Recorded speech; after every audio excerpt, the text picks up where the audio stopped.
Telugu Desam parliamentary party సమావేశంలో ఆసక్తికర పరిణామం ఒకటి చోటు చేసుకుంది.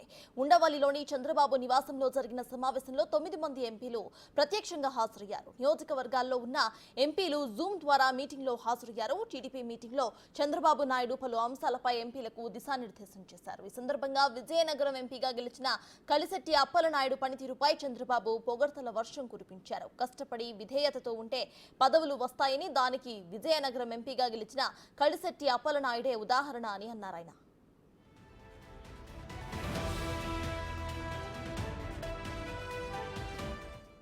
ప్రతి ఒక్కరూ కూడా ఢిల్లీకి చేరుకోవాలన్న చంద్రబాబు అప్పలనాయుడును ప్రత్యేకంగా పలకరించారు. ఢిల్లీ రావడానికి ఫ్లైట్ టికెట్ ఉందా, తీసుకున్నావా అని ఆప్యాయంగా అడిగారు. లేదంటే చెప్పు, మన వాళ్ళు టికెట్ బుక్ చేస్తారు అని అన్నారు.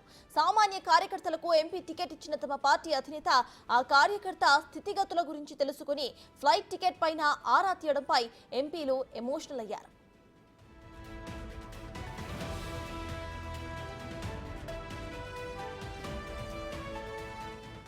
ఒక సామాన్యమైన కార్యకర్తకు, చిన్న నాయకులకు కూడా పార్టీలో పదవులు, అవకాశాలు కల్పించే విధంగా తన నిర్ణయాలు ఉంటాయని, నాయకులుగా ఉన్న మీరు ఇతర నాయకులు కూడా ఇదే విధానాన్ని పాటించాలని అన్నారు.